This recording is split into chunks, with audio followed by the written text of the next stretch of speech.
talking there about peas, not the frozen variety. We did perseverance, but people was something you picked up on, and people is something that's obviously key. Yep. How do you go about getting the right people, and how do you go about keeping them so they don't get derailed, and how do you go about getting the best out of them?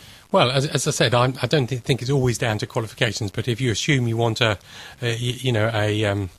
I was going to say, someone working in the finance department, they've got to be good at maths. If you're going to have a secretary, they've got to be able to type fairly well. And if you're going to employ a driver, they've got to have fairly good driving skills. So you assume that person coming to the interview is good at whatever they say that they can do. But you do need to test that. But over and above that, it's their personality and attitude. And I would always say, have they got a cap on their head, or are they on drugs? And what that means is a cap is CAP. Have they got common sense, attitude and personality?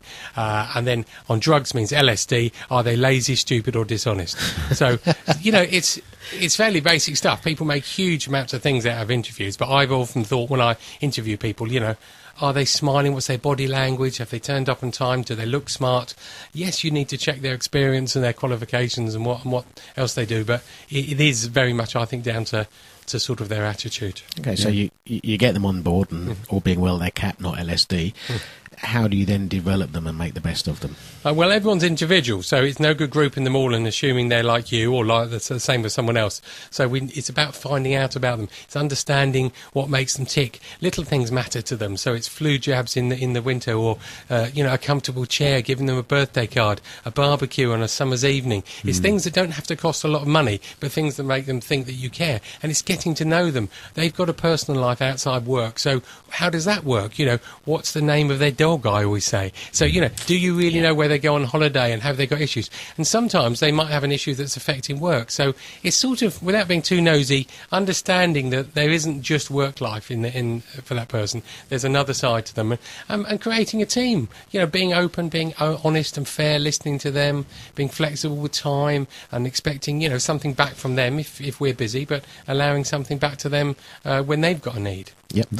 And I was going to say, I would imagine the key to that being successful strategy with people is authenticity. Because when you say it, as I heard you describe it to Mark, it sounds like genuinely interested in whether the person's dog has recovered from its vet visit, genuinely interested where they went on holiday, as opposed to keeping a record on a computer. There is a little bit of that you're doing it, because it does help you understand why that person might be firing on all cylinders one day and not on another. But it is being genuinely a human being and taking them on board and making work a bit more fun and exciting. So it's not just a drudgery sort of 9-to-5 type job. So it's finding little elements that can make it more enjoyable and doing team things. We try and do a fun Friday. So on Fridays they bring in cakes or do something, and we have a little bit of a theme about Friday. So it's little things. It's not necessarily trying to say, well, I'll have to give them a big bonus or a salary rise. It's just little things that make it more enjoyable to a place to work. Absolutely. Mike and I have spoken often and argued often. We have intrinsic versus extrinsic motivation. We get all technical about that. Absolutely. And